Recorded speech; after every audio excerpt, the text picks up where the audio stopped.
Buen día. Muy bien. Bueno, pues muchas gracias por esta introducción y presentación. Muchas gracias a Franceschi y los organizadores por invitarme y darme la oportunidad de exponer algo de lo que estoy haciendo aquí, en esta maravillosa ciudad. Es la primera visita fuera del País Vasco después del comienzo de la pandemia. Estoy muy emocionado aquí, nos contan algunos amigos y colegas, y después de esta introducción que ha hecho Rosa, ya no sé qué más decir, porque si hablo del vino, hablo del bacalao, bueno, hoy toca otra cosa. Hoy hablamos del tema que yo voy a llamar Naciones en Liza, represión, colaboración y ocupación en el País Vasco, entre ese comienzo de la guerra hasta 1945. Sí.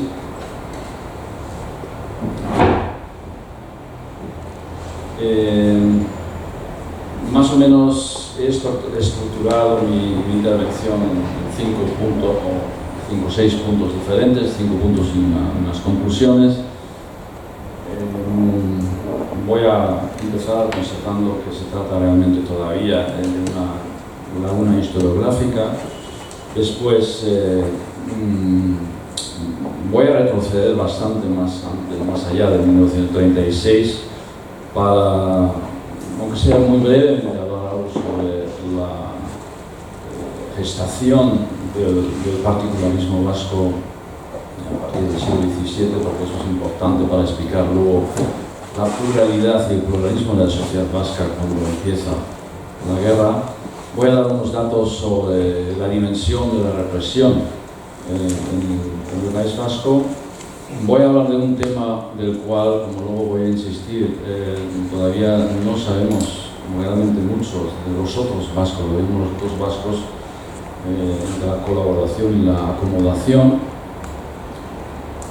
Otro tema va a ser siempre importante, seguramente más importante en el País Vasco que en Cataluña, la relación de la Iglesia con la política y viceversa en el nuevo régimen.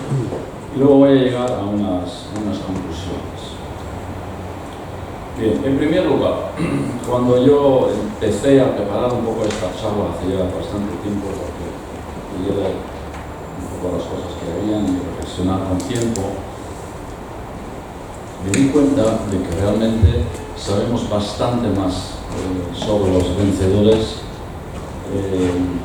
sobre los perdedores, de la guerra, sobre la represión, sobre el lado republicano de la contienda, que sobre los vencedores. Eso tendrá seguramente su explicación, pero el hecho es, no sería capaz de decir si en Cataluña también pasa algo parecido, en Galicia y otras zonas del Estado, pero en el caso vasco por lo menos es muy evidente. Hay pocas cosas buenas escritas por historiadores que nos pueden dar una información sobre el tema. Una de las causas de ese déficit seguramente es también que durante mucho tiempo ha existido, pues,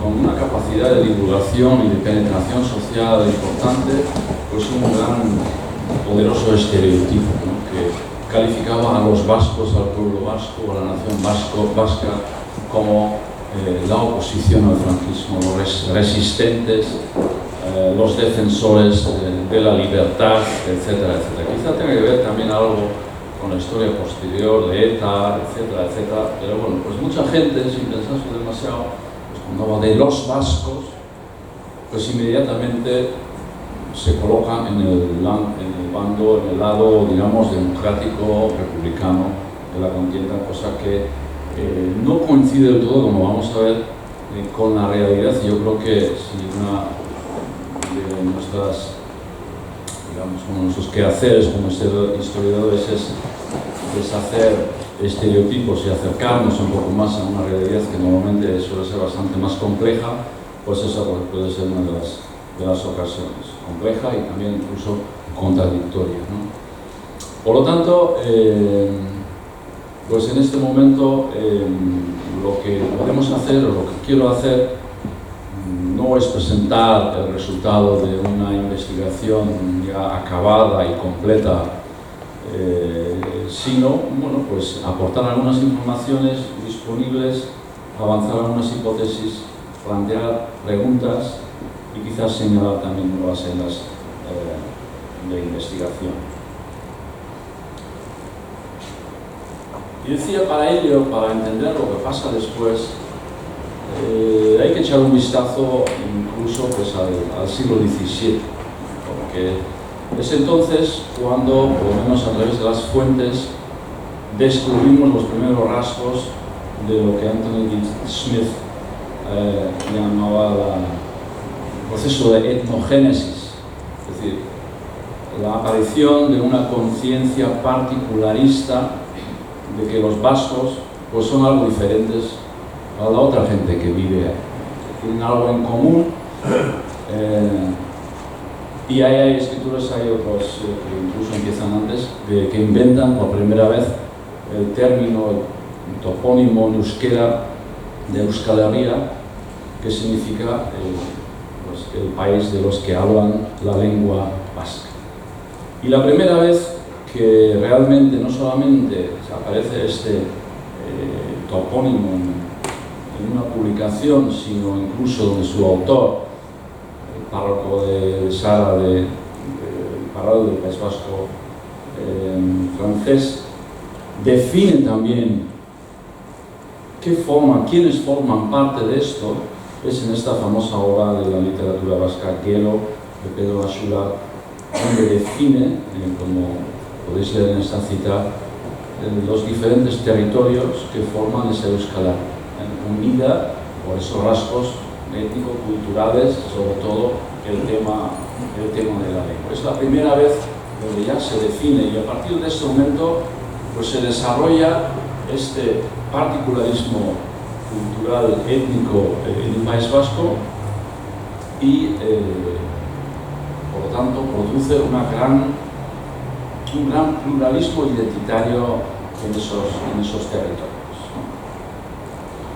Me parecía interesante y necesario hacer esa pequeña mención porque, acercándonos ya más ahora a nuestro periodo de estudiar la guerra, llegamos a una situación en el País Vasco, en la República, que se caracteriza por la existencia de un triángulo político identitario, donde hay más o menos tres grandes bloques, aunque la palabra bloque quizá no sea la más conveniente, porque dentro de cada bloque pues, también hay pues, sus diversas, diferentes ramificaciones, ¿no? Por una parte tenemos a las derechas, donde encontramos las opciones que van desde el nacionalismo españolista ferviente hasta el regionalismo tradicionalista de los carlistas, ¿no? Y eso es muy importante porque yo ayer también en el debate, y los que estuvisteis recordáis, yo en un momento dado del debate pues, mencionaba la pregunta de si determinadas líneas identitarias o líneas discursivas que vienen de antes pueden tener importancia para lo que pasa después del 36. En este caso es muy evidente porque existe esta línea del carlismo foralista, tradicionalista, que lleva ya mucho tiempo definiendo el sistema foral vasco-navarro como el elemento de regeneración de la nación española y de su Estado. Y esta línea, digamos, tradicional de pensamiento, de discurso, yo mismo hice en su momento pues, una investigación sobre el 98, el desastre español en tierras vascas, y ahí ya aflora por primera vez realmente con mucha fuerza ese discurso de que, en fin, la esencia del españolismo y la única vía de regenerarlo pues es haciendo fuerte el sistema foral en las provincias, en los territorios vascos. Y esto luego va a ser importante durante el régimen franquista también. Segundo bloque es de los nacionalistas vascos. Aquí también, los que conocéis un poco la historia lo sabéis, pues es un bloque heterogéneo, porque encontramos desde los independentistas radicales pues hasta pues gente dispuesta a aceptar una autonomía regional dentro del Estado. Lo que les une es, pues ninguno renuncia al tema de la independencia, sino el camino que lleva ahí pues es diferente en un caso y en otro caso, ¿no? Y luego el tercer bloque sería el bloque de las izquierdas, también bastante plural, bastante heterogéneo, donde encontramos izquierdas muy pegadas a una visión españolista de la realidad, combinado muchas veces con el internacionalismo, pero también encontramos, sobre todo en los sectores republicanos, históricamente no muy fuertes en el País Vasco, incluso entre algunos pequeños sectores del socialismo, sectores proclives al autonomismo vasquista. Por lo tanto, si nos hacemos esta idea de esta existencia de un País Vasco plural cuando se produce el golpe de Estado, del alzamiento, podemos entender más fácilmente que este alzamiento tiene diferentes efectos para los diferentes sectores de la sociedad en aquel momento, ¿no? Porque, por una parte, para los lados izquierdista y nacionalista vasco de un triángulo, lo que va a comenzar es una época, un periodo de brutal represión y de la forzosa supresión de las identidades de clase y también de la identidad nacional, siempre y cuando se entienda esa identidad nacional como alternativa y opuesta a la española. Algo diferente pasa en el lado derechista, porque claro, aquí el golpe ha sido celebrado y permite la recuperación del poder perdido durante todo el tiempo de la República, la reafirmación de la identidad españolista, aunque como luego veremos, insistiremos, también aquí, en el bando de los sublevados, pues hay matices, incluso hay conflictos entre los diferentes sectores de este bando. Veamos un poco algunos datos sobre la represión. ¿Qué ocurre cuando hablamos de represión? ¿Qué quiere decir esto? Aquí, dicho sea de paso, también he hecho mucho de menos pues una visión mucho más global, comparativa de lo que ocurre en las diferentes zonas del Estado para poder comparar, porque cuando yo digo un número de muertos o de procesados, pues puede parecer mucho o poco, pero no tenemos realmente en este momento, salvo unas pequeñas excepciones, instrumentos empíricos y analíticos para hacer una comparación realmente realista de todo ello. Sabemos más o menos, evidentemente, los números, las estadísticas no son muy precisas, pero cuando termina el Frente del Norte, bueno, el País Vasco, por lo menos en el año 37, la guerra, pues hay unos 80.000 refugiados en Francia y también unos cuantos, bastantes miles de refugiados que todavía están también en Cataluña. Inmediatamente comienza la depuración de lo que los franquistas lo saben muy bien, que es uno de los pilares básicos para cualquier nuevo régimen que se está construyendo, es el aparato educativo.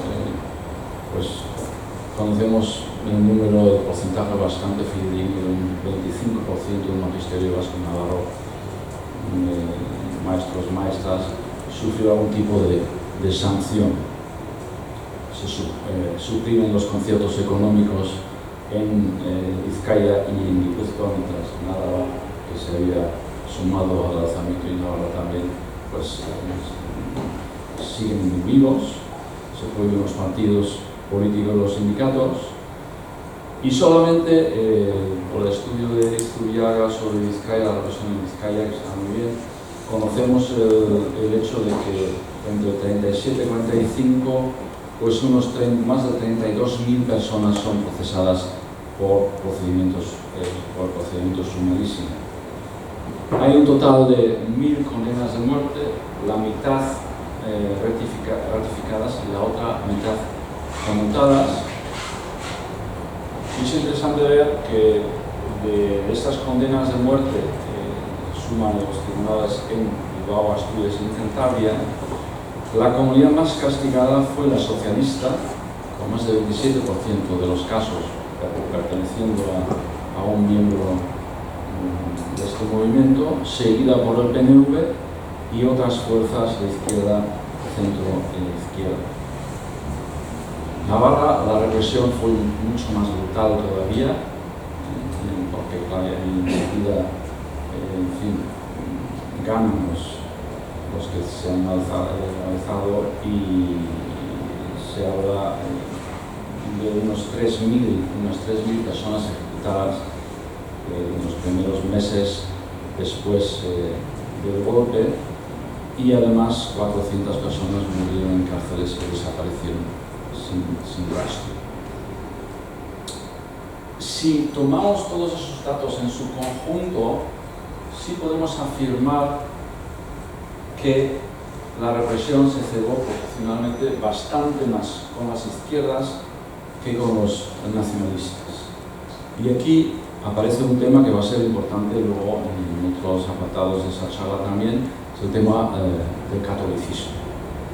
Porque si vamos a los archivos y analizamos la documentación, vemos en muchos casos, y para eso, por ejemplo, estudios de historia local son muy importantes, porque ahí lo ves nítidamente cómo funciona todo esto, pues en muchos de los casos, pues carlistas influyentes, por ejemplo, defienden los nacionalistas diciendo no, es buena gente, que no es gente peligrosa, y consiguen, por lo tanto, reducir las condenas o cambiar condenas o incluso evitarlas. Esto funciona, no llega mucho a la luz pública, pero si vamos a estudios de casos, pues hay bastante. Claro, porque esta gente, quizá no los dirigentes, pero digamos la gente de base del PNV, pues es gente que se considera recuperable por el régimen, porque es gente buena, es gente que va a la misa, es gente que obedece a lo que dice el obispo, y por lo tanto, pues teóricamente no están tan excluidas como sí lo son los grupos y los partidos y los sindicatos de la izquierda. Entonces, basado en este instrumento, que es uno de los instrumentos, no el único, pero de los más valiosos para llevar a cabo el proceso de renacionalización en los territorios vascos, comienza ya este proceso. En su conjunto se nos presenta una perspectiva de muchísimas medidas diferentes tomadas por diferentes autoridades que, pese a su heterogeneidad, coinciden en un objetivo, que es borrar cualquier rastro de identidad nacional alternativa a la España. En eso coinciden todos. Una segunda observación me parece también importante, porque por lo que yo he podido estudiar, por lo menos en los territorios vascos, pese a esta oleada que estoy comentando, no existió una estrategia coherente, planificada desde arriba y llevada a cabo por las instancias abajo, sino más bien es un cúmulo de diferentes medidas tomadas por los gobernadores civiles, por los alcaldes y otro tipo de autoridades eclesiásticas, que coinciden en esto, pero es un cúmulo y no conforman, digamos, un gran plan que alguien con maestría hubiese elaborado y llevado a cabo. Y tenemos el País Vasco ese hecho particular importante también que consiste en la gran debilidad de la falange, que sin embargo van a ser a través de los mandos militares los que comienzo de la guerra y digamos el periodo inmediatamente posterior al fin de la guerra en el País Vasco van a estar en los mandos inicialmente al menos. Y luego tenemos la otra fuerza, el tradicionalismo, que sí tiene un arraigo mucho más fuerte ahí. Y otra vez, si vamos a la documentación, pues vamos en varios casos, roces, incluso conflictos entre los dos, porque en general la imagen que yo he captado es que la falange siempre tiende mucho más a aumentar el nivel de represión contra cualquiera que medianamente pudiera tener una sospecha de ser peligroso, mientras los carlistas en unos cuantos casos frenan esto porque pues han convivido con los nacionalistas católicos, un poco lo que explicaba yo antes, ¿no? Y hay esa famosa imagen después de la caída de Vizcaya, donde los raquetes se colocan alrededor del árbol de Guernica para defenderlo ante los falangistas que lo pedían. Es simbólico, pero bueno, nos indica aquí la existencia de un régimen que coincide, pues sectores coinciden con el fin, pero no coinciden siempre con la manera, las vías, los métodos a llevar a cabo para llegar a este fin. Evidentemente, el sector de la enseñanza nuevamente es importante aquí. Depuración ya hemos comentado, todos los símbolos nacionalistas desaparecen de la línea del himno, se prohíbe el registro de nombres vascos en el registro civil, muchas empresas tienen que cambiar sus nombres y españolizar los nombres, incluso en las inscripciones lapidares en los cementerios.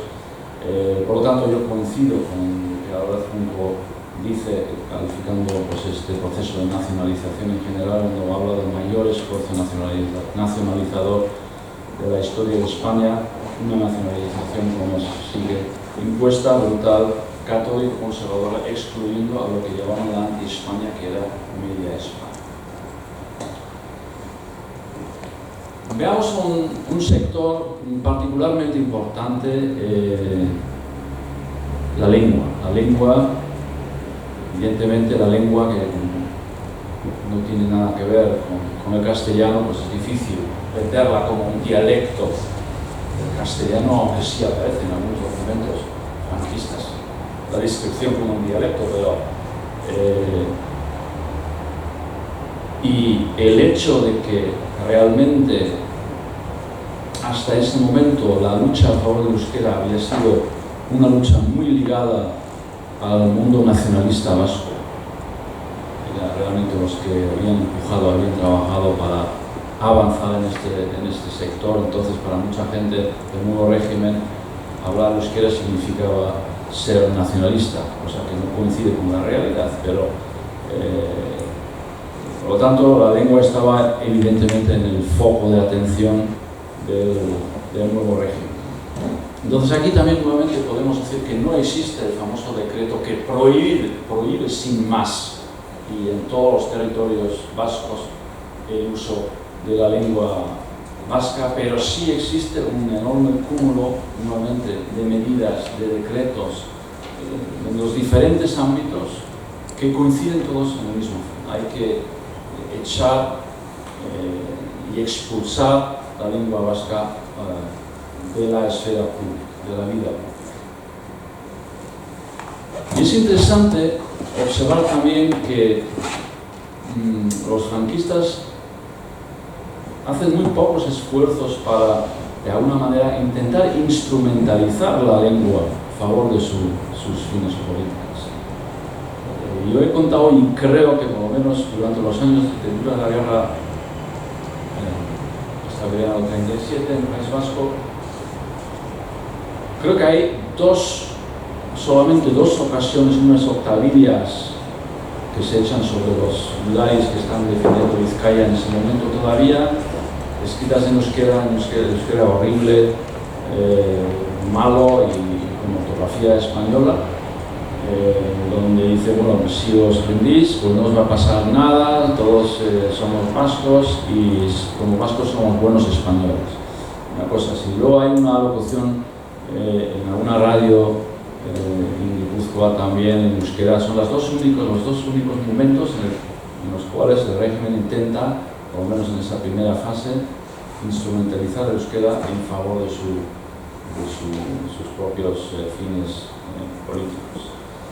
Entonces, no existe ese decreto global de prohibición, o que de hecho, como hemos contado, entre el año 40 y 49, pues hay 20 libros que se publican en euskera de esos años. Es el momento todavía en el cual todavía, sobre todo los primeros años 40, esa identificación entre euskera y nacionalismo vasco sigue funcionando, incluso sigue desencadenando una brutal represión en muchos casos. Todos esos libros tienen una temática religiosa. Aparte de esto, no hay nada. Ahora bien, una cosa es la represión y la otra es que el régimen y algunos sectores se dan cuenta que solo con represión esto no funciona. Tenemos que intentar de alguna manera agrupar o acoger, cooptar aquellos sectores que todavía no están perdidos del todo. Esos sectores católicos, esos intelectuales que se investigan el euskera y trabajan con el euskera, etcétera, etcétera. Entonces aquí aparece, pues, hacia mediados de la década de los 40, cada vez más, pues un discurso que deja un pequeño resquicio para el uso de la lengua. Porque la narrativa oficial va a ser que el vascuence es un dialecto regional de la rica cultura española, que vivió por debajo de la gran lengua culta del imperio del español.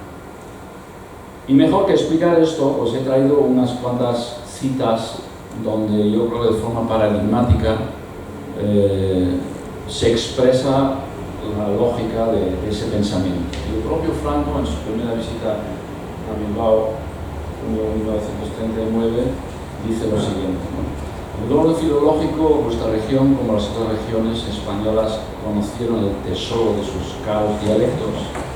En ellos encontramos las fuentes de la tradición, pero las encontramos debajo de la lengua madre, de la lengua con la que nos dio unidad a Castilla, la lengua en que llevábamos al Evangelio hacia América, la lengua con que a vuestros navegantes se conocía por el mundo, la lengua en que nos estrechamos hoy y todos comprendéis.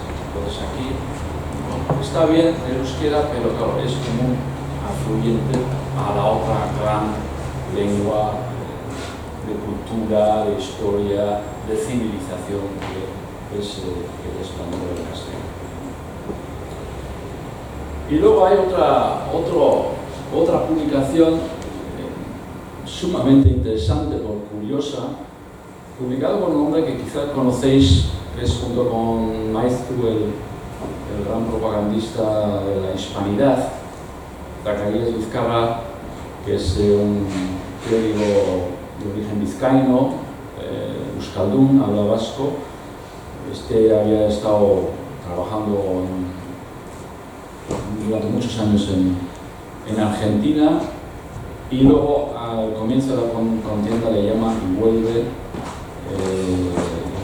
a España y se convierte, sobre todo para poner en orden la nación católica, y este se convierte en uno de los grandes propagandistas un poco de esta narrativa.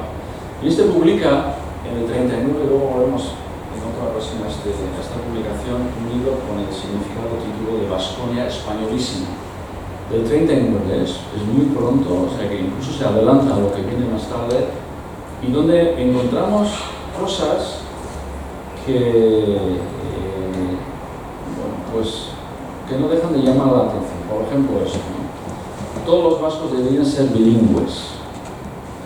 Un ideólogo oficial muy querido del régimen, a favor del bilingüismo, usando simultáneamente el castellano, la lengua imperial de las 20 naciones de ambos mundos que integran a la hispanidad, y el vascuence, lengua de la prosapia indígena de España, lengua de la tradición y del corazón, lengua que conserva el eco prehistórico de la raíz más honda de España, lengua que perpetúa la fisonomía paterna de los hijos de Vasconia, en la hermosa variedad de los hijos de España. La lengua vasca no es ningún peligro para el espíritu español, sino al contrario una razón más para no dejarse aventajar por nadie en españolismo. Yo creo que eso es importante. En 39 aparece ese discurso que fundamenta, cuando todavía, como he dicho antes, en muchos sectores del régimen, este hombre venía de una tradición carlista, evidentemente, pero otros sectores del régimen, en fin, veían en la lengua pues simplemente pues, el separatismo a secas.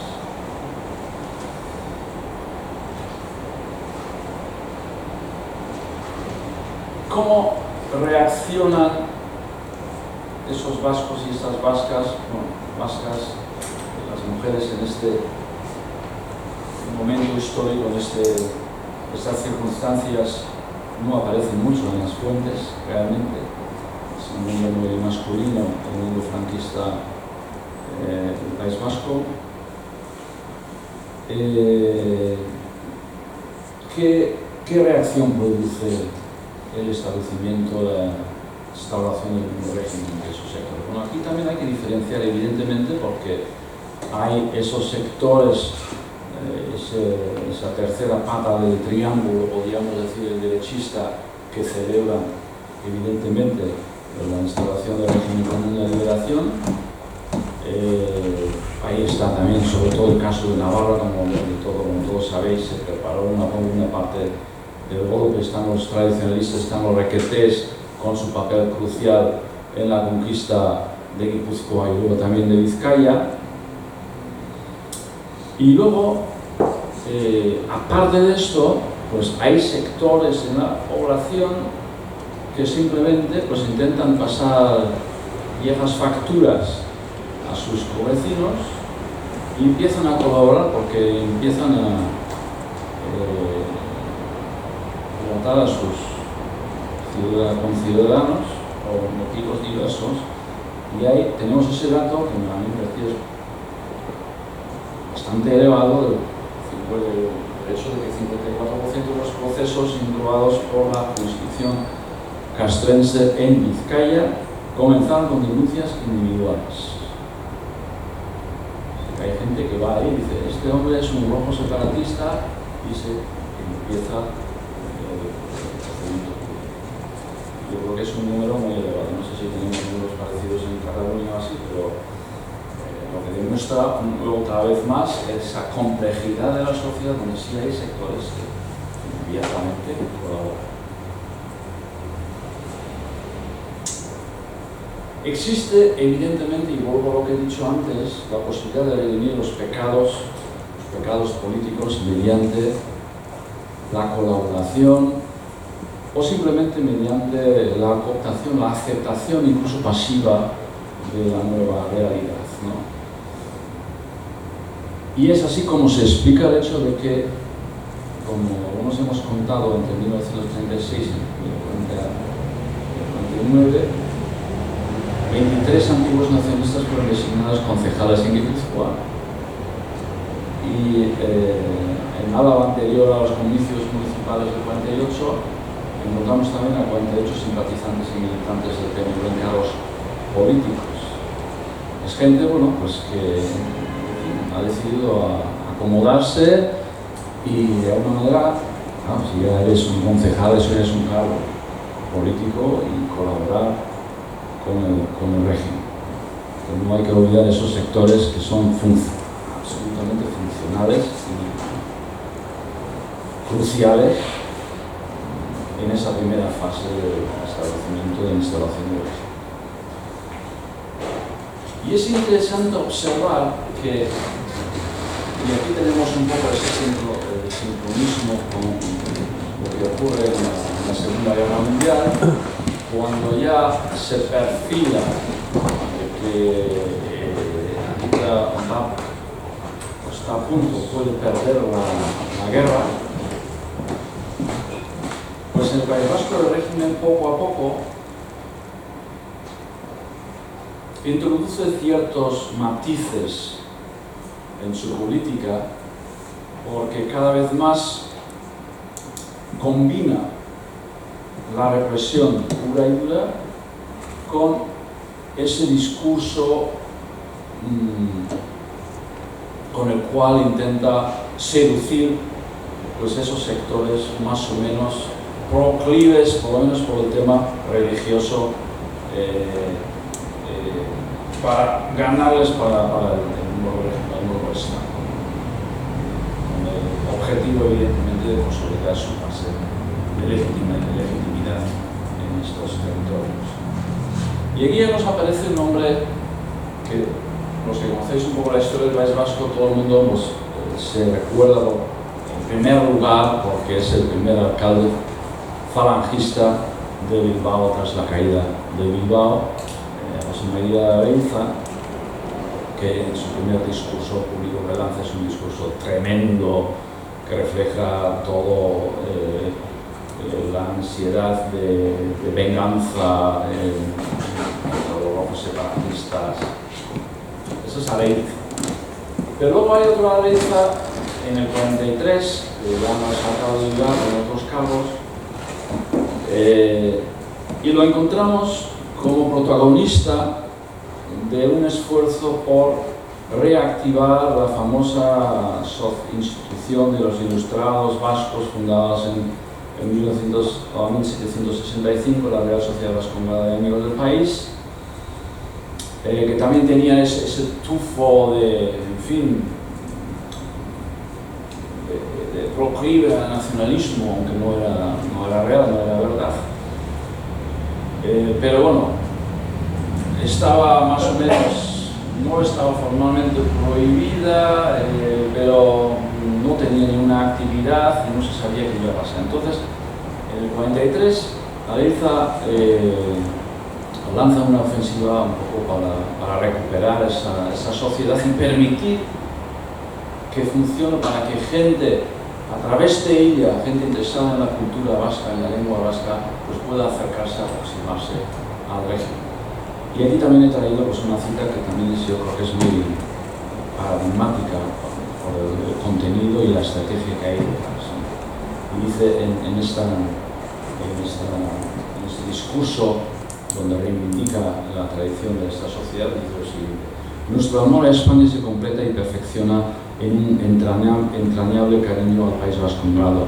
Nuestra tierra es en esta hora como una mujer amada a la que después de una grave enfermedad le hubiese desaparecido la lepra o costa que afeaba su belleza. Hoy, desde que el separatismo ha enmudecido, parece como si la tierra y sus tradiciones nos gustaran más, como si pudiéramos entregarnos a su afecto sin temor ni escrúpulo, y cultivar todo lo propio, autóctono, desde el recuerdo histórico, prehistórico, hasta la modalidad filológica, puede llenar una parte de nuestra actividad social.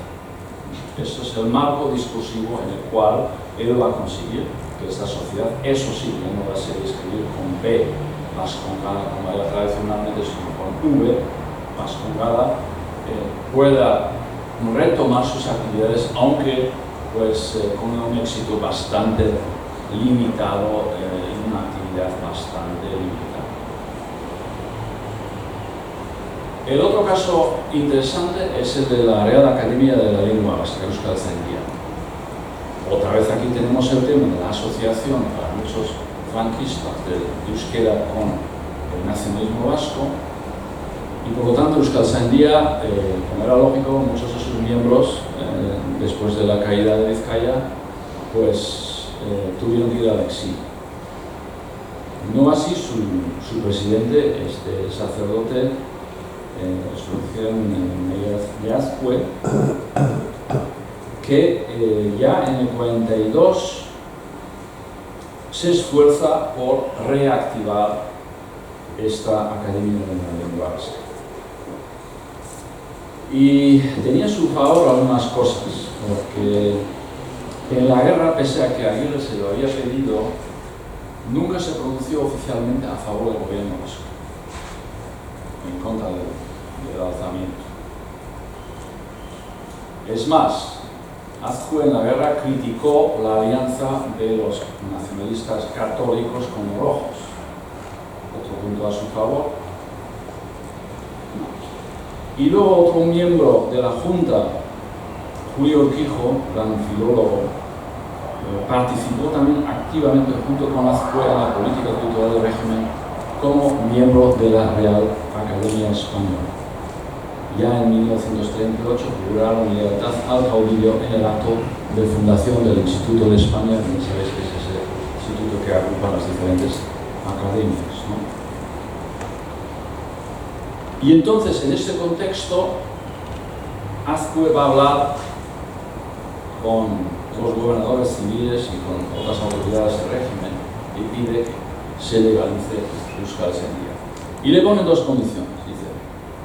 La primera, los que están en el exilio, ahí se tienen que quedar. Las vacantes tenéis que poner con gente no sospechosa.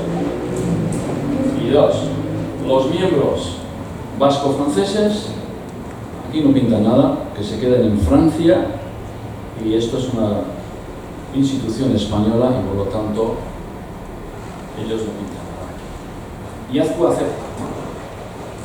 acepta esas dos condiciones y consigue poner en marcha Euskaltzaindia en este momento, aunque también con un éxito bastante limitado, una actividad bastante limitada, porque, en fin, aceptar esas medidas para muchos pues era una cosa bastante sospechosa y no invitaba mucho a aquella gente que se había puesto más directamente, como públicamente al régimen a colaborar. Entonces, pero bueno, no hay que olvidar que es a partir de ese momento cuando la gente en Euskaltzaindia vuelve a comenzar a trabajar sobre euskera, a preparar cosas que muchos años más tarde iban a aflorar. Realmente va a ser en la década de los 60, cuando ya con la unificación del euskera, la creación del euskera Batua, lo que empiezan a hacer en esos momentos ya va a tener sus consecuencias. El último punto, nación y fe. No hay que explicaros que la Iglesia Católica en el País Vasco tiene un papel absolutamente importante, y la particularidad es que el País Vasco es la única zona donde digamos, hay una división, ¿no? en la misma Iglesia que separaba a los tradicionalistas de los nacionalistas vascos. Entonces es la única zona donde se enfrentan dos sectores católicos entre ellos. Sabemos más o menos que en los años 30 un poco más de la mitad de los sacerdotes se sentían próximos al carlismo y el 30% más o menos eran los cálculos de cerca del nacionalismo. Es una guerra también entre católicos donde hay víctimas en ambos lados. Si hay 16 clérigos asesinados en la zona franquista del País Vasco y 59 en la zona vasco-republicana. Y tenemos ahí la diócesis de Vitoria, que entonces todavía englobaba, junto con la de la Navarra, el resto de los territorios vascos. Las diócesis de San Sebastián y Bilbao se van a fundar en el 49, en este momento es la Vitoria la que agrupa a todos y la de Navarra aparte.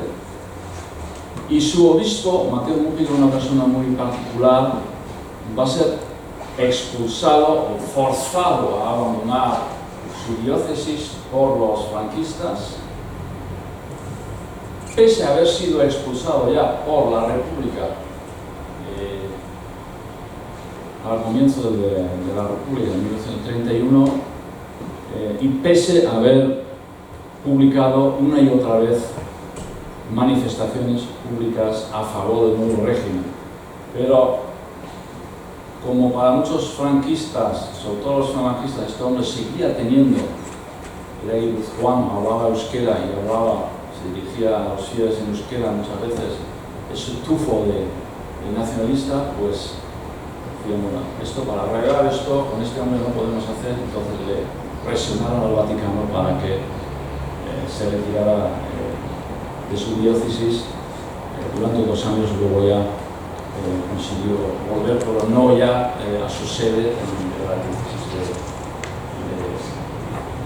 Vitoria.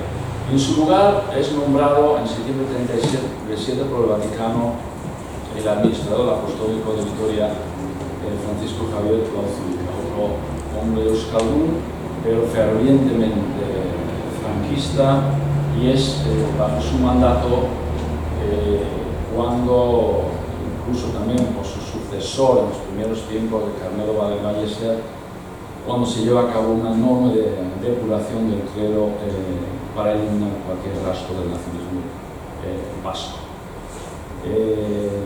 Un buen análisis de la diócesis de Vitoria nos habla de unos 700 personas que sufren algún tipo de procedimiento jurídico, son desterrados, tienen que ir al exilio, que es un 36% del total del clero de la diócesis, que es mucho, creo yo. Y aquí, nuevamente, no vamos a entrar aquí en detalle porque no hay tiempo, pero hay esos roces también, incluso entre el propio Lauzurica y los mandos falangistas, los mandos militares, cuando Lauzurica intenta proteger a algunos curas de ser acusados de nacionalistas, les protege y les defiende ante las autoridades. Y él también sigue defendiendo el uso de euskera en las zonas vascofonas del País Vasco. Sin embargo, eso es un instrumento importante también, es al final el catolicismo españolista para eliminar las identidades alternativas. Tenemos la depuración de parroquias, el seminario, de escuelas, de la acción católica, esas hablamos también de esa ocupación del espacio público, esas grandes misas de campo donde se mezclan elementos religiosos con elementos y símbolos políticos. Se resignifica la significación de los santos religiosos vascos, como las vírgenes, pero son todas ellas hijas de la madre pilar de España, las vírgenes vascas de Begoña y de Aranza, que son hijas hermanas a veces, esta gran madre que es también Ignacio Loyola, patrono de Vizcaya y Guipúzcoa. Ahora se recalca mucho pues, en su actividad como heroico soldado español. Aquí tenemos una imagen de acogida de la División Azul en Vitoria, un homenaje donde aparece también, pues, no he podido identificar quién es ese clérigo que está ahí en primera fila, pero en fin. Y otra cita también paradigmática un poco para ilustrar o para que se entienda bien esa narrativa de Lauzurica en una procesión, una peregrinación ante 3.000 vascos en Zaragoza, donde dice: todas las peregrinaciones sin excepción añaden a su carácter profundamente religioso y mariano la nota españolista. Ante el bendito Pilar se siente, como en ninguna otra parte del suelo patrio, la grandeza de la España única. Acudieron los vascos en acto oficial a la basílica que, con razón, es llamada el santuario de la hispanidad, a proclamar su ferviente españolismo. Amor intenso a la patria grande, mancomunado con el cariño a la patria chica, y que al afirmar la unidad de España no reniega de los usos y tradiciones seculares del país natal. Esa significación que vieron los chistularis, que son los flautistas, los espadadanzaris, los bailarines y las hilanderas. Vasconia ha demostrado una vez más que es fervientemente católica y sinceramente española. Entonces aquí ya vemos que ya han cogido estos símbolos que antes aparecían en los actos de los nacionalistas para ellos, ¿no? Y termino con unas breves conclusiones. Sin ninguna duda podemos constatar este proceso brutal de renacionalización con la idea de eliminar o resignificar la identidad nacional vasca y imponer su lugar la identidad española. Sin embargo, nunca me han gustado pues, esos calificativos que todavía aparecen en incluso algunos compañeros que hablan de holocausto o de un genocidio contra el pueblo vasco, pero eso no se puede defender por tres razones básicamente. No había un grupo étnico que había que eliminar como tal, como en el caso de los judíos, por ejemplo. No hubo esa estrategia coherente y planificada desde arriba abajo, como sí fue el caso en el Holocausto, donde había una planificación meticulosa, casi perfecta, industrial de todo este proceso. Sino aquí hay pues, muchas medidas que sí confluyen, eso es cierto, ¿no? Y la dimensión evidentemente mortífera no es comparada en ningún caso del Holocausto judío. Uno de los pilares básicos de ese proceso de renacionalización fue la Iglesia Católica, que aprovechó muy bien la ocasión para recuperar lo que había perdido en el poder de la República.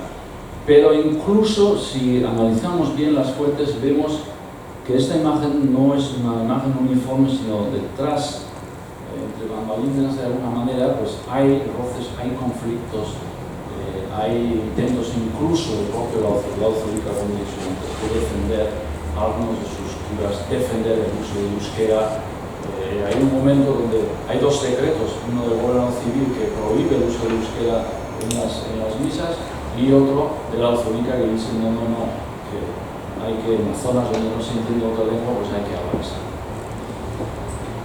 Entonces, la política de renacionalización, he usado aquí esa imagen del palo y de la zanahoria, ¿no? Usa los dos instrumentos de la mano de la narrativa tan magistralmente expuesta por su Vasconia españolísima, que resignifica, reinterpreta el particularismo cultural vasco como rico afluente regional a la gran y única identidad española. Entonces eso no hay que prohibir ya el uso de la lengua, la investigación de la lengua o, en fin, los espadalanzaris, etcétera, etcétera, sino hay que entender que estos hacen más grande la patria grande que es España.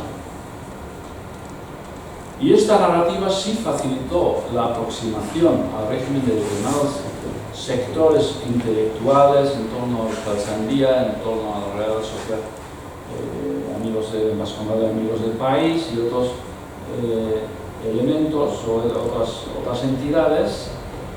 Y aquí el nacional catolicismo funcionó como un puente, ¿no? Un puente que permitía el tránsito de aquellos que habían estado en el bando opuesto luego de alguna manera activa o pasiva de aproximación al bando vencedor en la guerra. Los únicos excluidos sí fueron los sectores de la izquierda que eran sectores que se consideraban no recuperables. Y finalmente quiero constatar, me gustaría pues, quizás más adelante haríamos otro congreso para profundizar en esto, porque yo creo que realmente sabemos muy poco, sabemos bastante sobre los instrumentos de renacionalización, la represión, de lo que he hablado aquí bastante, pero no hemos estudiado suficientemente cómo impactan, cómo reaccionan en el lado receptor de este juego, ¿no? Por lo tanto, yo creo que ahí hay una gran laguna, y sobre todo cuando sí pretendemos también, lo que siempre he pretendido hacer, pues una visión más comparativa también con otros casos, y necesitamos avanzar para investigar. Y termino con esta cita de Zacarías Vizcarra: la verdadera patria regional de los vascos de España es la Vasconia española. la verdadera patria nacional de los vascos es España, de España es España, la grande y gloriosa España. Bueno, muchas gracias por vuestra paciencia y luego si queréis podemos discutir un poco.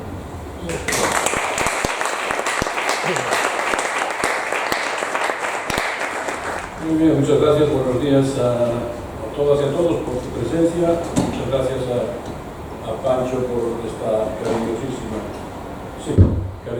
presentación y también a la Fundación Carles Pisunier, porque además he pasado aquí algunos días, hace años, que me fueron muy útiles para enhebrar algunos de mis textos sobre el exilio, especialmente en este caso a través de los fondos del propio Carles Pisunier y otros que se cargaban con él, que me permitieron entender mejor, creo que Galuzca y las relaciones con vascos y gallegos desde esta perspectiva, ¿no? Que aprovecho para dar las gracias públicamente a Francés y a Gaia por la acogida y la ayuda que estaba en su día, y considero que venir aquí era una obligación también de reciprocidad.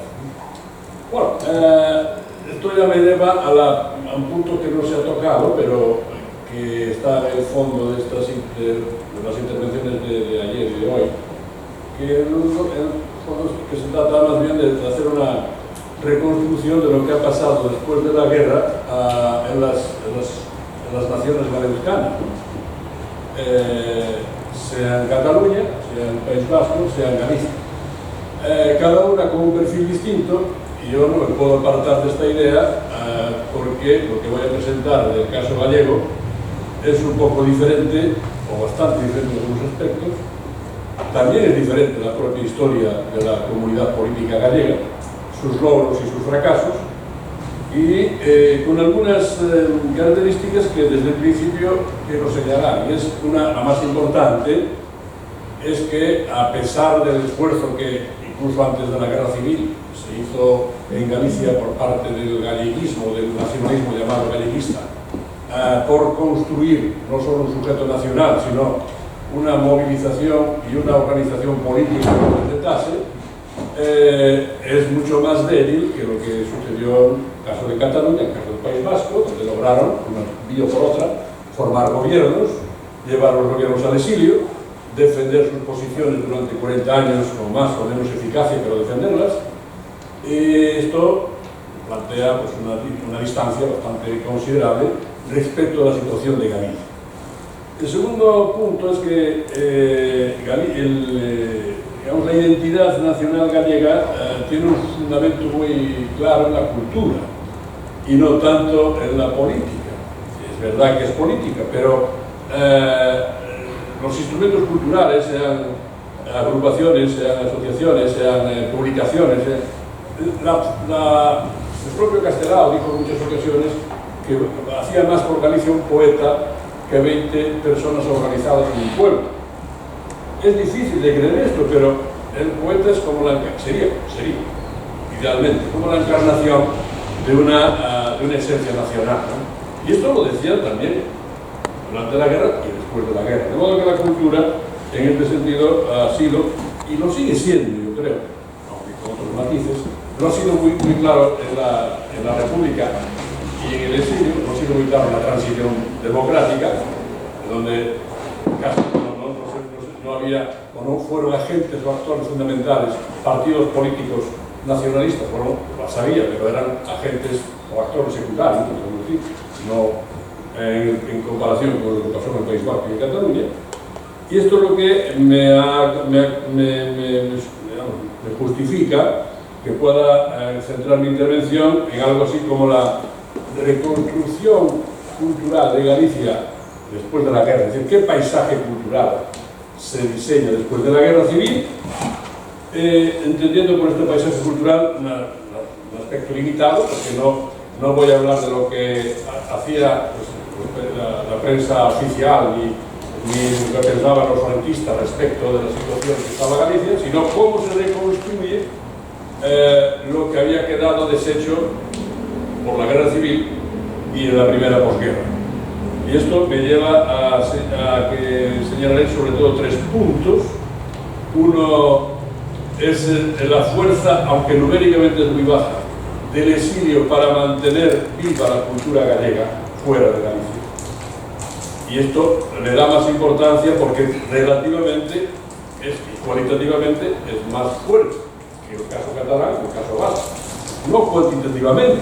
Si vamos a ver, por ejemplo, las revistas, las publicaciones que se hacen en México, en Buenos Aires o en La Habana, especialmente en México y Buenos Aires, de catalanes y vascos y gallegos, probablemente sean superiores las catalanas y las vascas a las gallegas. Pero, cualitativamente y relativamente, el peso del exilio, en el caso del mantenimiento de la cultura gallega de forma viva, es muy importante. En segundo lugar, contaré, si lo más breve que pueda, un ejemplo de mutación regionalista. Es decir, la transformación de lo que se consideraba una institución rojo-separatista, que era el Seminario de Estudios Galegos, que ejerció una función muy importante de dar, digamos, cobertura y respaldo doctrinal e ideológico al nacionalismo gallego hasta el año 36, convertida en otra cosa. Este seminario no era lo mismo que el Instituto de Estudios Catalans, no era lo mismo que la Sociedad de Estudios Vascos, pero desempeñaba un papel, en el caso gallego, esencial, sobre todo porque fue creado por jóvenes estudiantes de la universidad que lo decían un poco en contra de la academia gallega y como también mecanismo para transformar la propia universidad. Y lo crearon el mismo año en el que en la universidad se abrieron los estudios de historia y en general y lo que después fue llamado filosofía y letras, ¿no? Que tiene una raíz y una génesis muy interesante en este sentido. Esa institución sufre los avatares y muchas otras, pero en Galicia se sustituye y muta en otra cosa un poco distinta, pero no del todo distinta, con agentes que son propios, autóctonos, digamos, y con un peso muy especial de Madrid, del CSIC, y figuras muy importantes de la cultura española de origen gallego que estaban en Madrid. Ya veremos, ya lo diré después, a esta figura que fue un catedrático de arte y su director toda la vida del Museo del Prado, desde los años 20 hasta los años 60, Javier Sánchez Cantón, que creo que no es un galleguista exactamente, es un regionalista gallego, católico y todas esas cosas, pero que fue un actor fundamental en este tema. Y finalmente diré algunas cosas sobre la disputa por la hegemonía cultural en este contexto, los años fines de los 40, principios de los 50. Es decir, esa hegemonía cultural la ejercen los regionalistas herederos en parte del Seminario de Estudios Galegos, apoyados por el CSIC y por Madrid, pero radicados en Galicia, que tenían un proyecto anticuario, de bibliofilia, poco estudio del pasado como un modo de consolidarse como tal, o hay otra alternativa, que es la que creo que representó la nacida en 1950, la editorial Galaxia, el grupo Galaxia, formada por gente distinta del nuevo Seminario de Estudios Galegos, que se llamó Instituto de Estudios Galegos, en castellano, Padre Sarmiento, y cómo esto creó pues, espacios de convergencia y espacios de disenso y de confrontación, hasta que este propio proyecto de Galaxia incuba ella misma sus propias contradicciones, que eso se solventarán tanto cultural como políticamente a finales de los 50. Ahí ya voy a parar, o quizá un poco antes.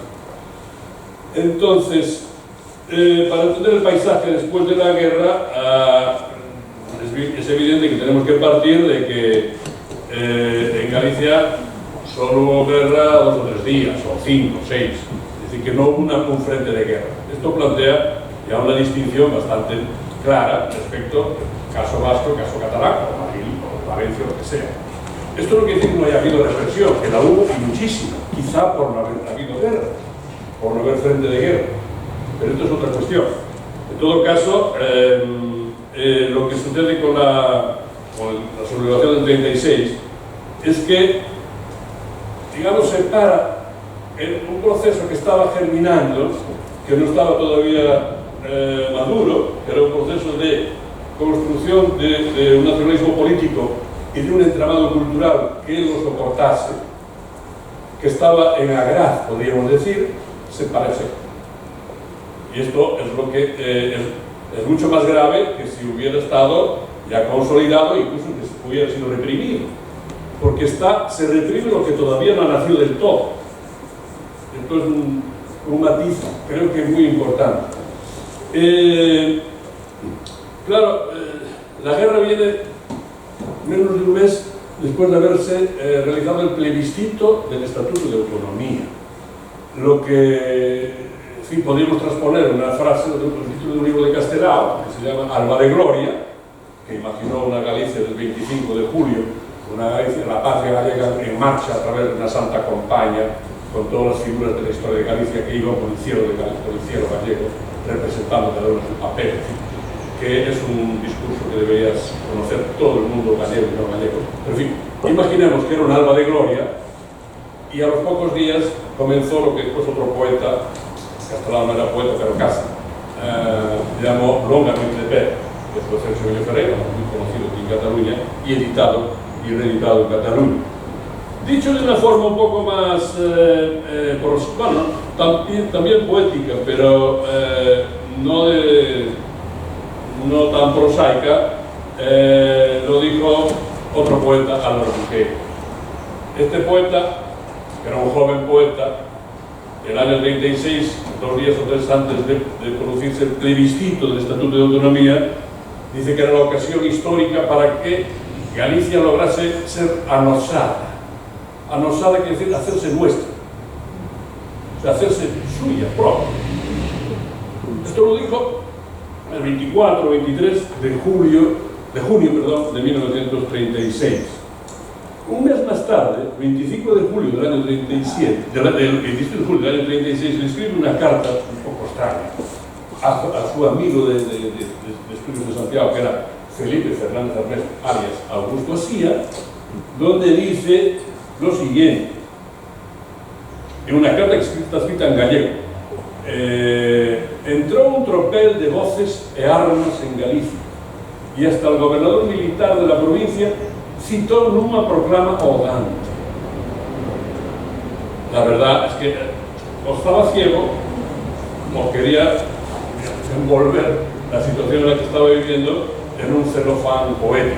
Claro que entró un tropel de voces, no muchas, de armas, evidentemente. Y ahí es donde se empieza esta longa noite de pena, que tiene efectos sobre la cultura bastante directos. Pero a diferencia de lo que sucede en Cataluña, en el País Vasco, o en otras partes de España, la posición del bando sublevado respecto a la lengua tuvo bastantes matices diferenciados. Primero, que es común, un respeto por el ámbito católico, donde había, digamos, estructuras católicas de curas o de obispados o que revistas del clero, se mantenía el uso del gallego, incluso público, en el sentido de estar publicado en revistas. Por ejemplo, en Mondoñedo, un lugar perdido de la geografía, no de la geografía imaginaria, pero sí de la geografía real de Galicia, había una revista que se llamaba Vallibria, y ahí Vallibria, durante la Guerra Pública, hasta 60 poemas en gallego. Así que estaba más o menos tolerado, ¿no?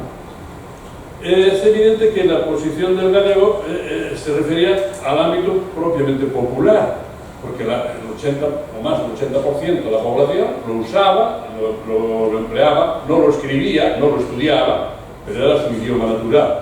Por lo tanto, incluso los sublevados lo aceptaban como tal, no lo promovían naturalmente, pero lo aceptaban.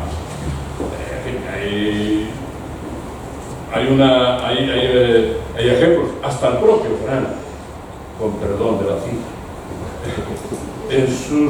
cuando efectúa la primera visita, ya vestido de almirante, porque en Ferrol no había logrado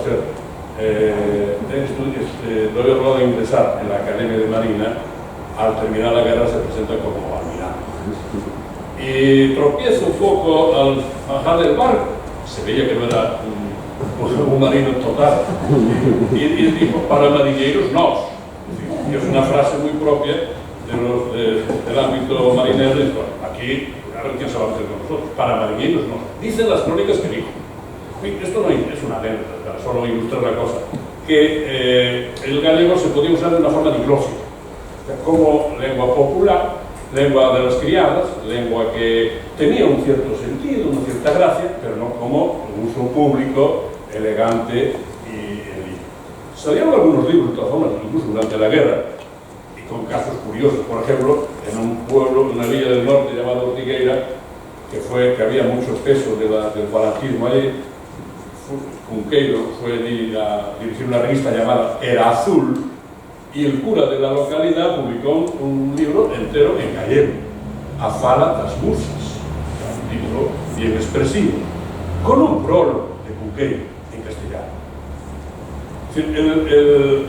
El redimido para la causa sublevada, que era Cunqueiro, usa el castellano, pero por luego un libro en gallego. Y el cura, que lo era de toda la vida, lo publica en gallego. Entonces, digamos que da la idea de que hay, por tanto, un uso diglósico del gallego en la zona sublevada, o yo no me necesito llamarlo nacional, la zona franquista, y hay un uso oculto, sobre todo en la zona republicana, porque hay una parte de gallegos que estaban en Madrid, o que habían ido a Madrid a entregar el estatuto por otras razones, que se quedaron en Madrid, la zona republicana, y que en la zona republicana construyeron algunos soportes, por ejemplo, una revista en Barcelona, llamada Nueva Galicia, donde se publicaba en gallego, donde discurseaba en gallego el propio Castelao, no en la revista, sino en los mítines que celebraban el 25 de julio aquí.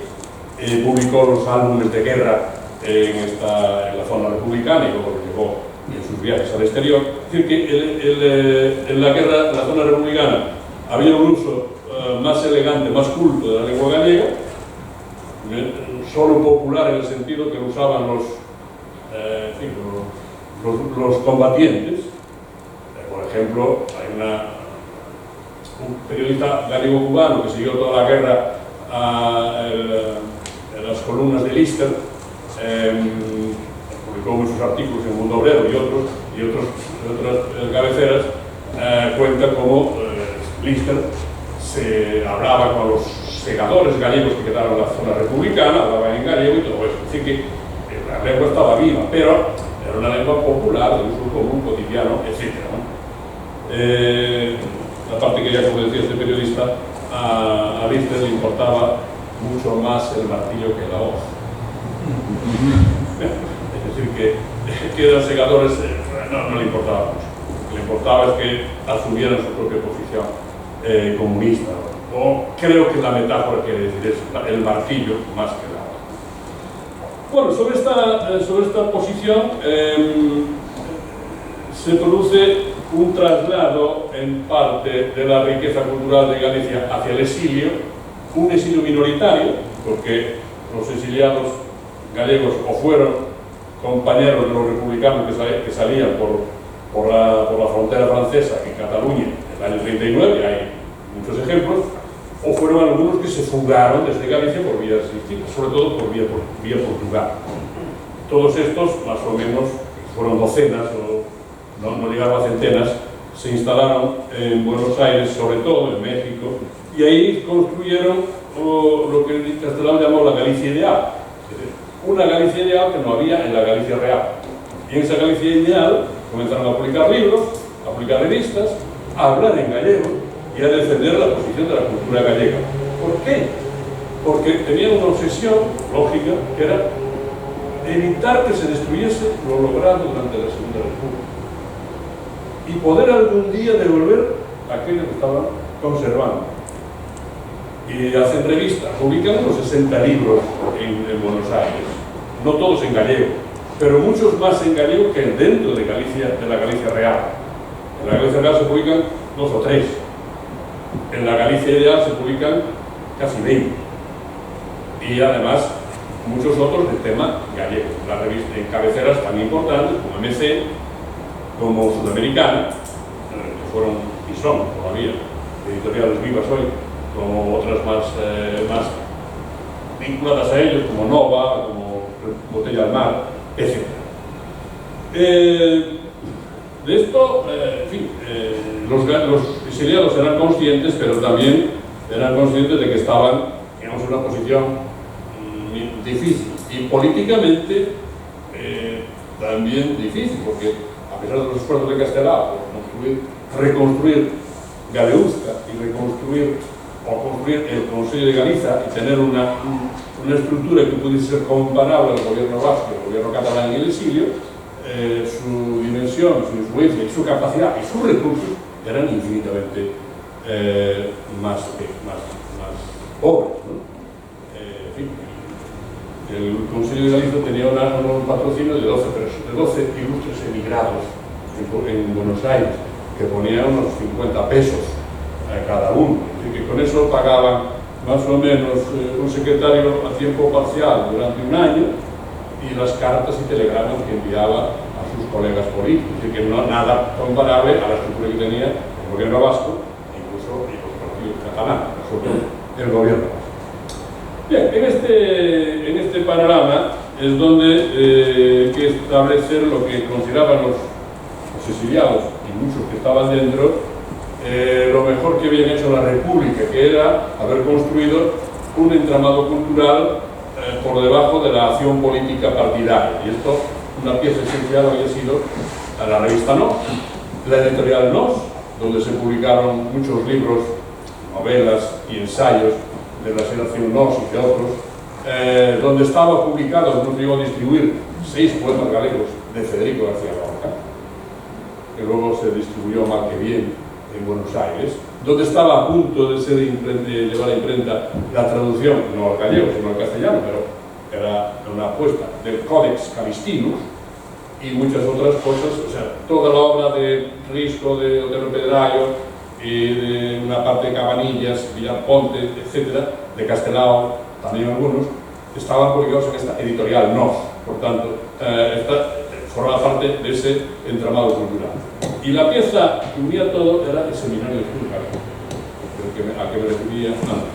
Y este Seminario de Estudios Galegos tiene una historia realmente bastante adversa, por varias razones. Una, por ser símbolo de soporte al galleguismo republicano autonomista y aliados con el Frente Popular, que era uno de sus grandes pecados, incluido que una escisión del galleguismo en el 36, llamada derecha galeguista, para separarse de esta opción estratégica que comandó Castelao y Alexandre Bóveda y otros, de ir a las elecciones con el Frente Popular, que fue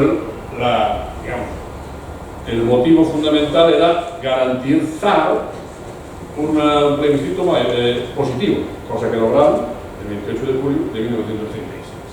Y este seminario de estudios galegos tenía otra enemiga muy importante, que era la propia Universidad de Santiago, porque había sido creado un poco no digo contra la universidad, pero contra el poder establecido dentro de la universidad, muchos catedráticos que le tenían un poco de inquina y manía.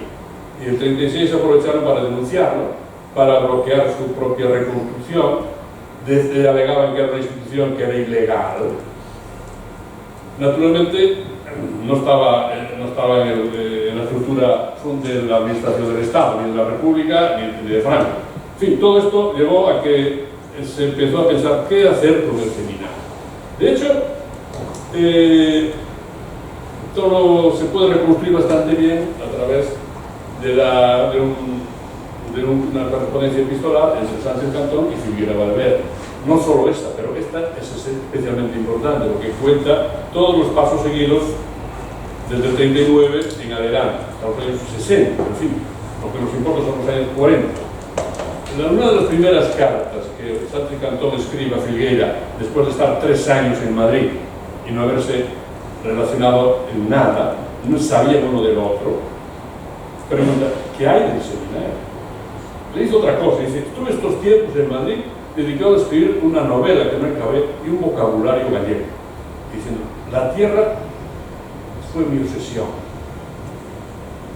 Escribían en castellano, antes habían escrito en gallego, ahora se escribían en castellano. Entonces, ¿qué hay del seminario? O sea, que el seminario les preocupaba. Y esto llevó a buscar una solución para qué hacer con él. Había dejarlo morir, que fue la solución inicial. El presidente era Otero Pedrayo, tuvieron una reunión del rectorado propio año 36, cuando todavía no estaba depurado Otero Pedrayo, y Otero, cuando salió, le dijo a su compañero y secretario del seminario, que era el canónigo Jesús Carlos: "Don Jesús, pode botar un responso", que estaba liquidado. Era tenaz don Jesús Carro, y mantuvo vivo la idea de que había que evitar que se destruyera. Guardó una parte de sus papeles, cuidó cuando en unas carretas tiradas por un par de vacas, ¿no?, llevaban todos sus fondos, sus ficheros, sus originales de su sede, que estaba en la Sociedad Económica, a una dependencia de la universidad. En fin, él hizo lo que pudo por guardar esto, pero no era posible que continuase como tal, ni que tuviese actividades, a pesar de bienquistarse en cierto modo con el régimen, porque el 36 ya felicitó a Franco cuando fue nombrado generalísimo de los ejércitos el 1 de octubre, felicitó a Franco. Un seminario que no funcionaba, pero por si las moscas. Y a pesar de todo eso, el seminario no revivió. Entonces, ¿qué hay en el seminario? Significa, tenemos que hacer algo. Estaba diciendo Sánchez Cantón a Filgueira Valverde. Y eso algo fue urdir una fórmula que pudiese servir como continuidad sin la continuidad, ruptura continuidad. Una cosa, dirían ustedes gallega, pero algo que ver. Es decir, hay dudas sobre el nombre, dudas sobre los miembros, dudas sobre lo que hacer con él. ¿Qué hacer? Entonces la solución fue sobre todo apoyarse en un brazo fuerte, que era el CSIC. Y Alvareda, poderosísimo secretario general del CSIC, toma de su mano a esta situación. Por lo tanto, hay una visión regional de Galicia desde Madrid, y apoya una reconstrucción en parte del seminario y en parte algo nuevo. Claro, Filgueira, que es el que actúa localmente, cuando habla con su amigo Cantón o con otros, dice que no puede haber continuidad, que hay que mostrar claramente que aquello es otra cosa y que tiene que ser la expresión de la nueva situación. Cuando le escribe Otero Pedrayo, que estaba depurado, pero en fin, que sigue siendo un galleguista de vieja cepa, le dice: bueno, fuimos a Santiago tal día, que nos lo invitaron naturalmente, y puxemos en ser, es decir, en buena situación, as cousiñas do seminario. Entonces, para un corresponsal, le dice: somos el seminario con otro nombre. Para otros, dice: no, somos una cosa que forma parte de la nueva cultura y de la nueva visión institucional del régimen de Franco. Y aquí, por tanto, sale esta mutación, transformación entre el año 42 y 44. El nombre fue discutido, y no siempre desde Madrid se impuso el nombre de instituto. Se podía aceptar seminario, pero muchos gallegos, o algunos gallegos que estaban en esta operación, apoyaban que tuviera un nombre nuevo, un instituto, para ser más encajable dentro de la estructura del CSIC, que estaba formada por institutos de ámbito local, o museos, lo que sea. A él se aspiraba que fuera un instituto para integrar en el patronato Menéndez y Pelayo. Por lo tanto, salió Instituto de Estudios Gallegos, con un nombre histórico, Padre Sarmiento, un gran ilustrado, que es como el pre-galleguista, podríamos decir, ¿no? Y este instituto comienza a funcionar en el año 44. Digamos que lo acepta también la universidad como tal. La universidad cede, no podía ceder porque los locales no eran de la universidad, eran del ministerio. En un espacio que comunicaba dos colegios de la universidad, que se llamaba La Leñera de San Jerónimo, se instala allí el instituto y lo va a inaugurar en el año 46 Ibáñez Martínez. De modo que comienza a funcionar como tal, con sus secciones, con su revista. La revista fue muy importante, y con una capacidad para, digamos, desarrollar en Galicia lo que en la historiografía española se llama ahora, los estudiosos de la historiografía llaman el modelo cuadrado de José María Cuadrado, que en este caso sería más bien modelo Menéndez, no modelo cuadrado. Sabéis que el CSIC tenía distintos patronatos, que era una forma de ir englobando las instituciones locales, aparte de los centros que estaban en Madrid, en la colina de los Chopos y en otros lugares. Entonces, el modelo cuadrado significaba unamos los institutos que se crean en Lérida, en Zamora, en Oviedo, donde sea, en Jaén, y hagamos un plan de investigación de carácter arqueológico, histórico, anticuario, poco filológico, mucho de historia del arte, y que dé una imagen de la nueva cultura del franquismo. Y ahí es donde entró el antiguo seminario como Instituto de Estudios Gallegos, o de Estudios Gallegos, perdón. ¿Quién lo componía? Aquí hubo otra duda interesante, otro matiz interesante, porque no hay nadie que esté excluido porque estaban fuera algunos.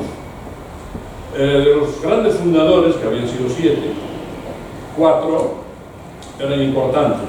De ellos 2 estaban en Galicia y 2 estaban en el exilio, no podían volver. Uno se había fugado el año 36 vía Portugal y estaba en Estados Unidos, en la Universidad de Texas, y otro estaba en Montevideo como representante de la multinacional Roche farmacéutica, ¿no? Y había 2 en Galicia muy importantes. El primero, el más antiguo, el mayor de todo el grupo, que era Fermín Bozabrey, poeta y un arqueólogo, fue el discípulo de Pericot.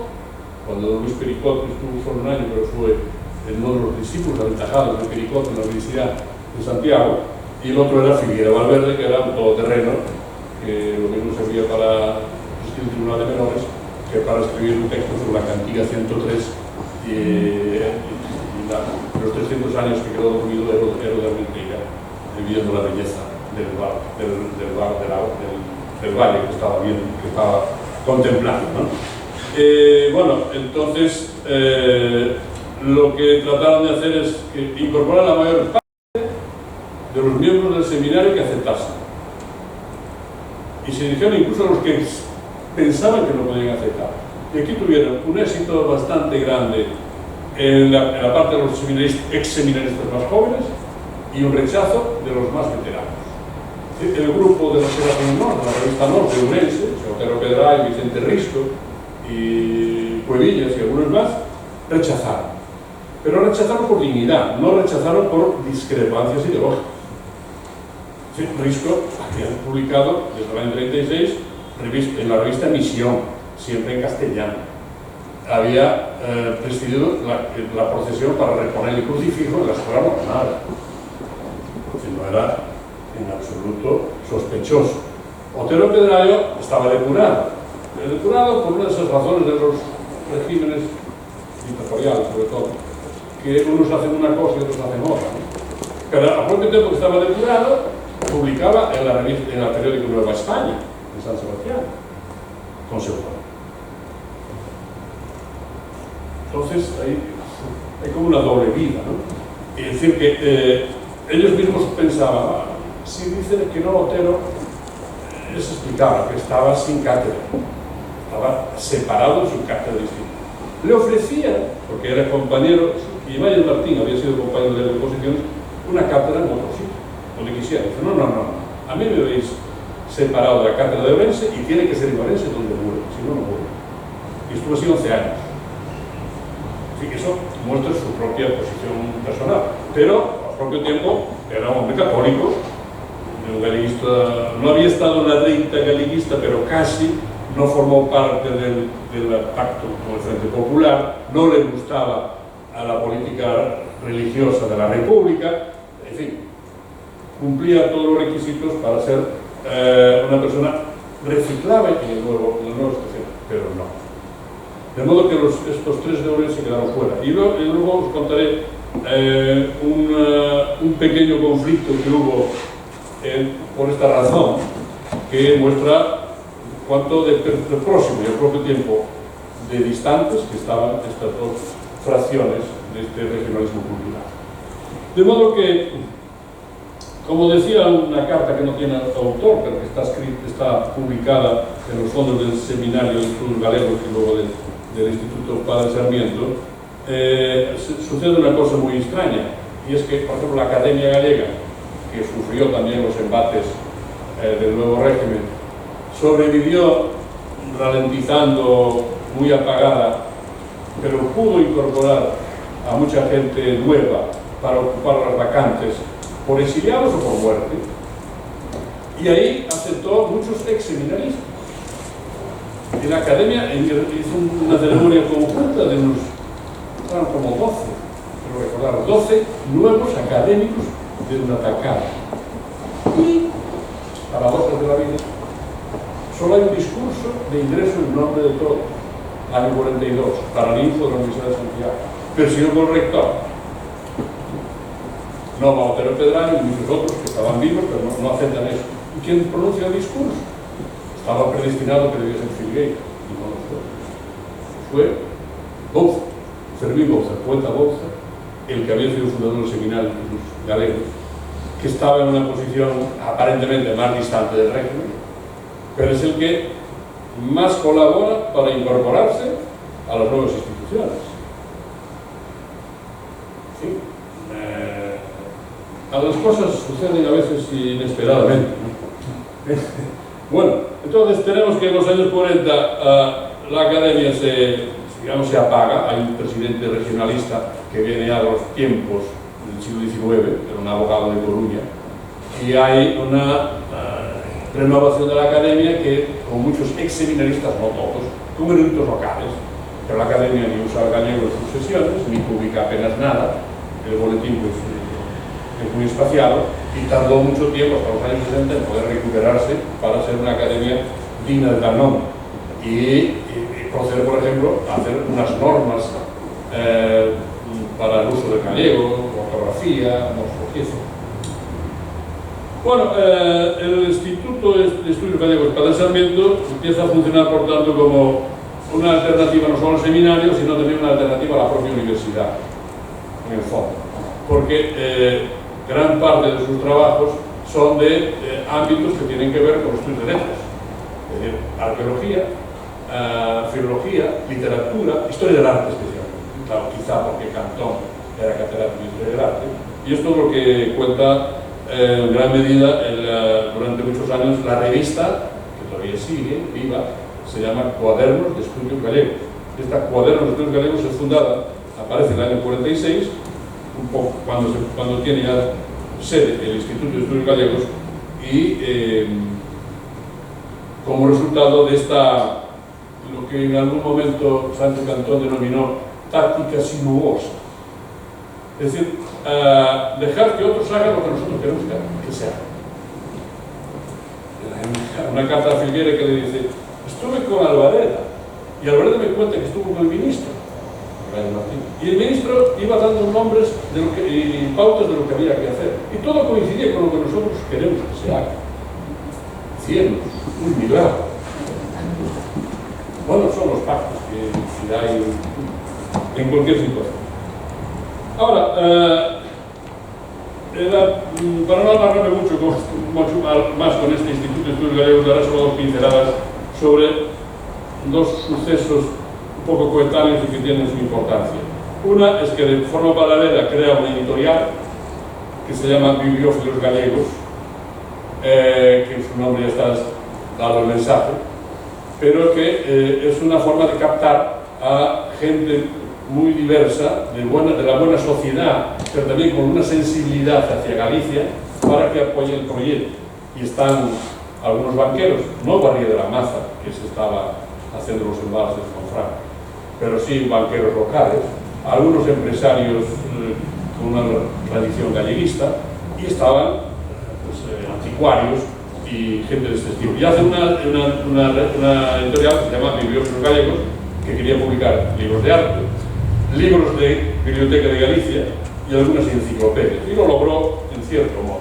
Sobre todo, los libros de arte fueron bastante buenos, una colección llamada Obradoiro, que era de divulgación del arte y del patrimonio histórico-artístico de Galicia, que formaba parte del plan de este grupo. Pero esta revista, este editorial decide en un cierto momento, en 1949, principios del 50, convocar un concurso de premios, uno de novela y otro de traducción, de obras de otra lengua al español o al gallego. No está muy claro eso. Y resulta que el primer premio, el más importante, el más emblemático, es Sustancia del año 50, es el premio a una novela de temática gallega. Se presentan 20 candidatos, incluidas varias mujeres, entre ellas Elena Quiroga, luego con el relato que presentó ahí ganó el premio Nadal, Viento del Norte, allí le llamaba Túmbalo Río. Se presentó María Victoria Fernández de España y Fernández de la Torre, un librito así más bien folclórico, aunque apoyada en recomendaciones muy poderosas de su familia y del Ministerio de Hacienda, para que el jurado le concediese el premio, a medida de que consideraba importante el premio.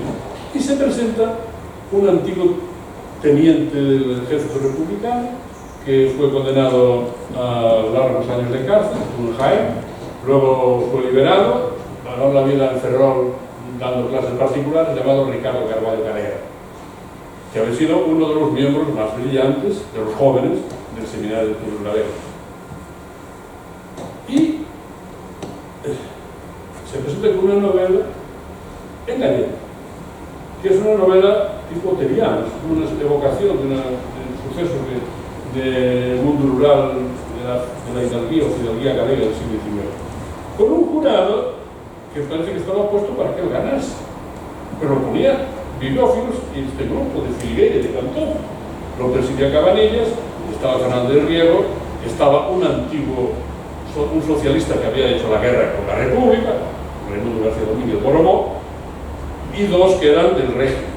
Uno que era el censurador oficial de la provincia de Coruña, que era el profesor de Coruña, Serrano Castilla, y otro que era un cura. Cura que llegó obispo, que era Racama, no era un cura cualquiera. Bueno, pues de las 20 novelas gana Carvalho.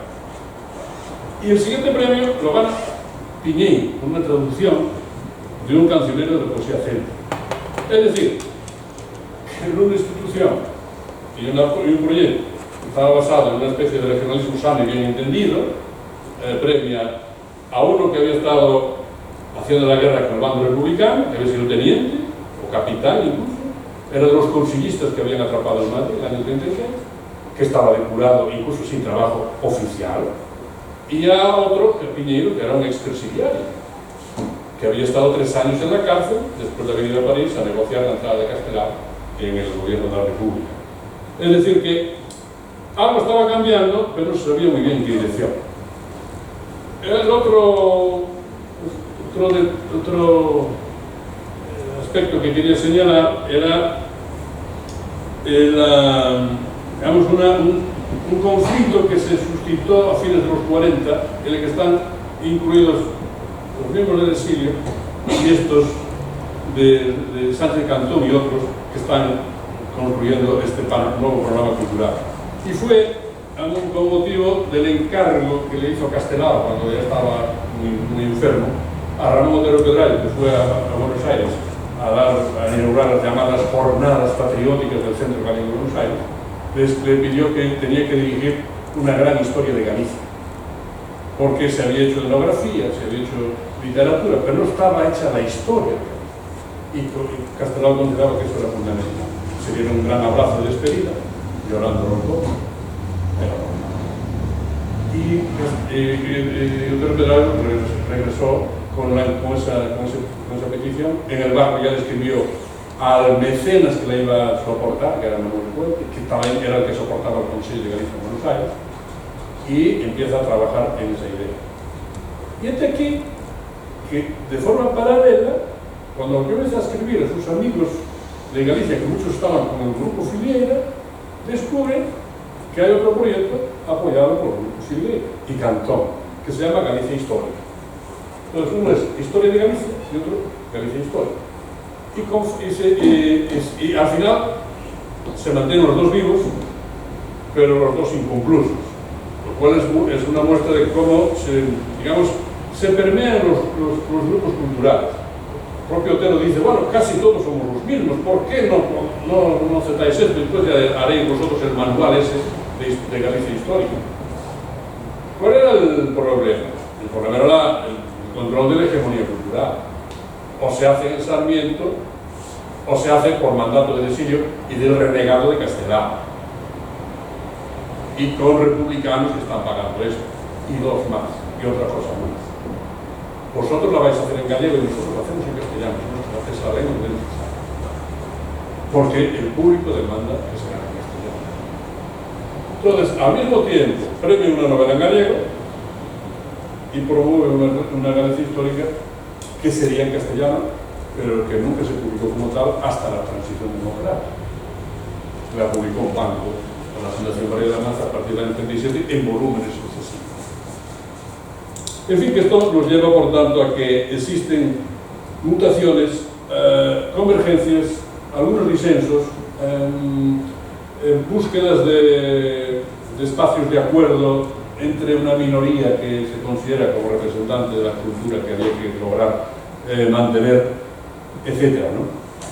Y ahí es donde podemos decir que se nace el segundo gran proyecto cultural de la Galicia de los años 40-50, con un perfil bastante distinto, pero sus miembros no muy distintos, de lo que era el Instituto de Estudios Gallegos, que es la Editorial Galaxia, que tiene un objetivo distinto claramente del que propugnaban Castelao, Sánchez Cantón o Figueira Valverde, que era actuar desde la cultura en la política. Es decir, de abandonar la política activa, dar por disuelto, ya Castelao lo había disuelto ya en el exilio del año 40, el Partido Galeguista. En el interior había quedado bloqueado después del encarcelamiento de Piñeiro y el fracaso de su gestión con la Alianza Nacional de Fuerzas Democráticas y de 3 años de cárcel del año 46 al año 49. Y entonces él, Piñeiro y otros, que eran como los jóvenes de las juventudes del Partido Galeguista en la República, las mocedades galeguistas, e inician un proyecto distinto que se llama Galaxia. El proyecto que es fundado el 25 de julio del año 50, después de una misa votiva que se hacía a Rosalía, inaugurada por el Patronato Rosalía, constituido 2 o 3 años antes, con el Marqués de Figueroa y otros en el patronato, pero que era un homenaje a la cantora, a nuestra cantora excepcional, no a sus poesías en gallego, que eso era otra cosa, sino lo que significaba, era la que había inaugurado el Panteón de Galicia, el año 1891.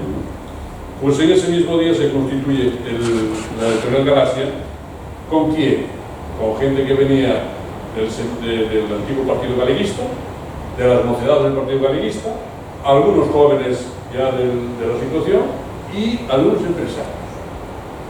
Uno o dos coincidían con los que había reclutado también Figueira y Cantón, que eran los empresarios de la familia Fernández, que eran, estaban especializados en el negocio de la carne, en el negocio de la pesca, de Pescanova y otras empresas de la agroindustria gallega que no es cosa de contar.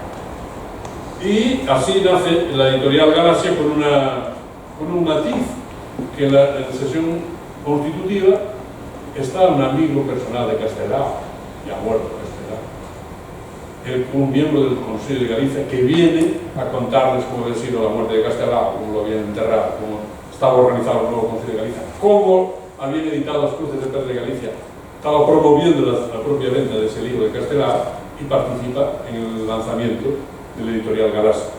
Y esta Editorial Galaxia tiene otros fines distintos, no solo actuar desde la cultura de la política, sino recuperar la cultura de la preguerra.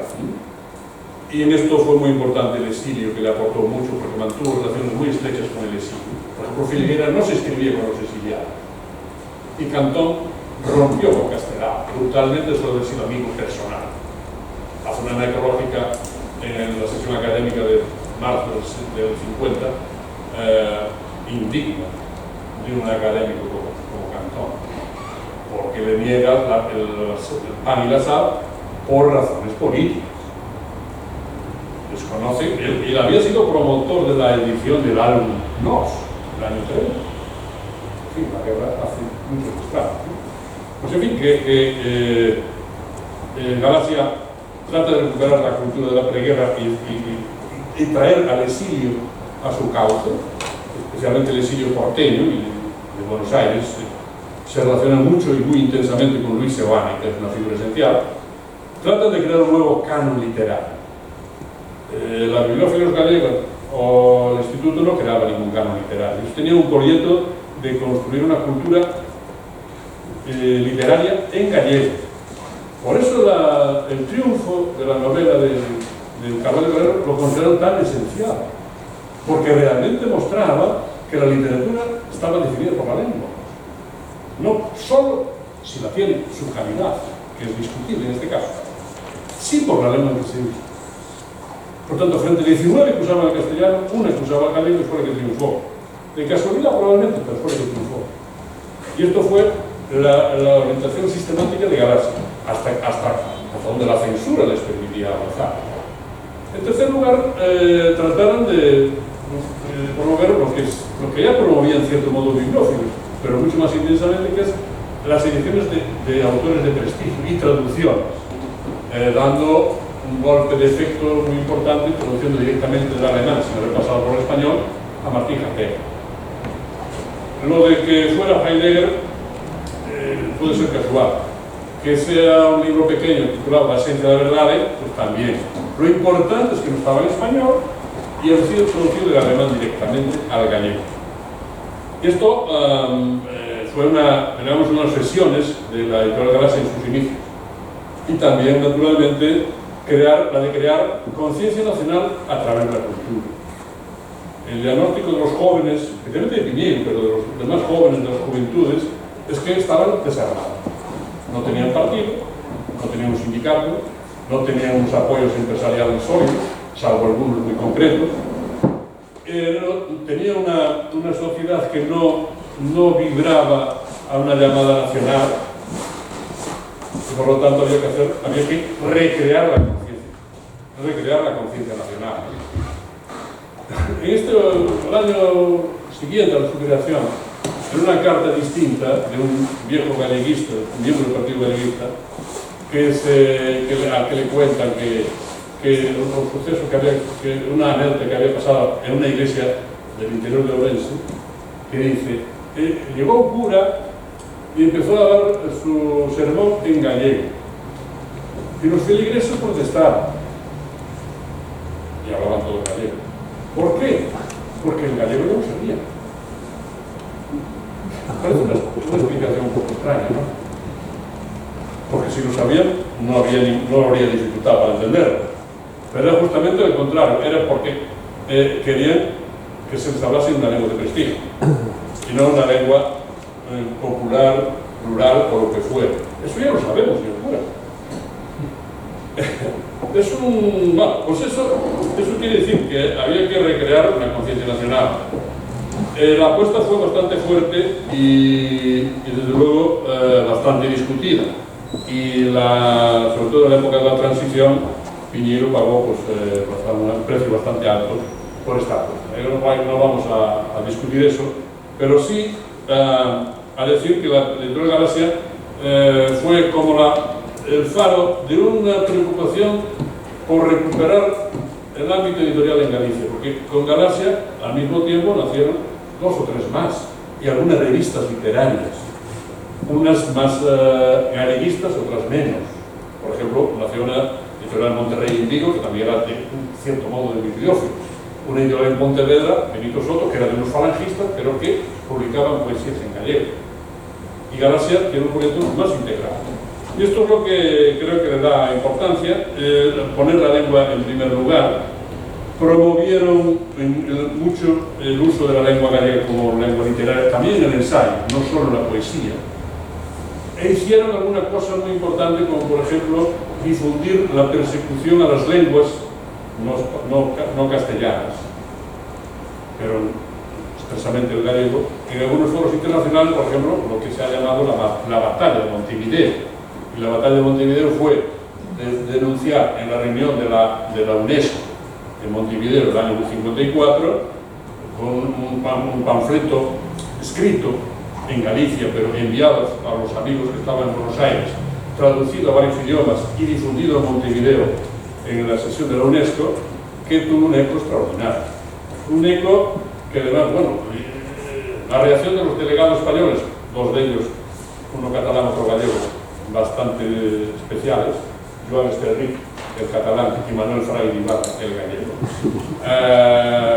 Podrían decir, Fraile Ibarra era capaz de haber dicho para gallego, no sé si lo dijo, pero en todo caso tuvo ecos en la prensa uruguaya y en la prensa porteña. Y algún importante diplomático de origen gallego, que era Francisco Luis Bernárdez, publicó algún artículo sobre el idioma prohibido. Y tanto es así que el propio Alvareda, como secretario general del CSIC, se dirige en una ocasión a Sánchez Cantón y le dice: hazme un informe de los libros que publicáis y los libros de esos que publicáis que están en gallego después de estos, no sé si le llama contenciosos o revueltas uruguayas y argentinas. Aludía claramente, en el año 55, y poco después, aludía claramente a lo que había sucedido en Montevideo. De modo que la lengua, sin que fuera de uso mayoritario, es un estandarte fundamental para este grupo editorial y para otros, que es lo que vendrán después. Y finalmente, creo que sin esto no se explica que empiece a recuperarse el uso del gallego en las fiestas minervales, por ejemplo, en algunos artículos de prensa, en los suplementos culturales. El propio Otero Pedal publicó una serie que se llama Parladoiro, en el suplemento cultural de la noche, que se publicaba en Santiago, dirigido por un carlista navarro, José Gordi, que había estado en el norte de España en San Sebastián. Así que las redes siempre están funcionando, ¿no? Y autorizó, de algún modo, amparó que algunos de los colaboradores pudiesen publicar en gallego. Y lo hacían. Y ahí incluso hubo un debate de los jóvenes, ya de los que no habían hecho la guerra, de los que estaban en la universidad, sobre qué era literatura gallega. ¿Cómo se podía definir? Porque la mayor parte del mundo cultillo gallego sostenía la visión de Menéndez Pelayo. La literatura auténtica es la que expresa el genio de un pueblo. No importa la lengua en que esté escrita. Puede estar en hebreo, si expone la raza, el genio de la raza. Pero en estas alturas ya no se podía apelar a una posición menéndez-peleyista. Entonces, los jóvenes siguieron la vía Carvalho. La literatura gallega es la que se publica, la que se escribe y se publica en lengua gallega. Y esto es lo que adoptó como máxima también la editorial Galaxia. E hizo otra cosa que fue bastante importante, que entra dentro de lo que es maniobra de obtención de prestigio, que es recuperar figuras importantes de la literatura que publicaban en castellano y que se pasen a la gallego. Por ejemplo, el novelista Ángel Fort, por ejemplo, el poeta Álvaro Cunqueiro, por ejemplo, el médico García Saavedra. Álvaro Cunqueiro es bastante emblemático, porque Álvaro Cunqueiro había publicado en gallego en la República. Luego se pasó con Armas y Bagajes a la Era Azul, que le duró 10 años más o menos. Luego vino un exilio interior en Mondoñedo y finalmente, en el año 55, publica su primera gran obra en gallego, Merlín en familia. Luego las Crónicas de los Ochantre y muchas otras, que publicaba pues, en castellano en Destino, o en fin. Pero que es un camino que durante los años 50 trató de aproximar lo que era la Galicia ideal, la que estaba fuera, y la Galicia real, la que estaba dentro. Con muchas tentativas, con algunos fracasos, muchos problemas con la censura. Un número de la revista INSU dedicado a la literatura gallega, después de haber publicado uno sobre la literatura catalana, está hecho en el año 54 y no se autoriza hasta el año 59. Es decir, que había problemas reales con la censura. Ahora mismo se está descubriendo textos inéditos que quedaron en los cajones de la censura de Otero o de Risco. Una historia creo que es de Seneca, una cosa. ¿Qué podría hacer peligrar el edificio del franquismo, una historia de Serbia, publicada escrita en castellano por parte de Pedro Federal. Me parece que nada. Pero depende con qué cero se encuentre uno. Bueno, la cita de Cera no viene al cuento, pero también formó parte de toda esta operación, porque se esforzó por publicar su Pascual Duarte en gallego, que se publicase en Galaxia, que lo prolongase Vicente Risto, e incorporarse, por tanto, al universo cultural gallego-galleguista de una posición, digamos, moderada, pero firme en lo que suponía la ley. En suma, que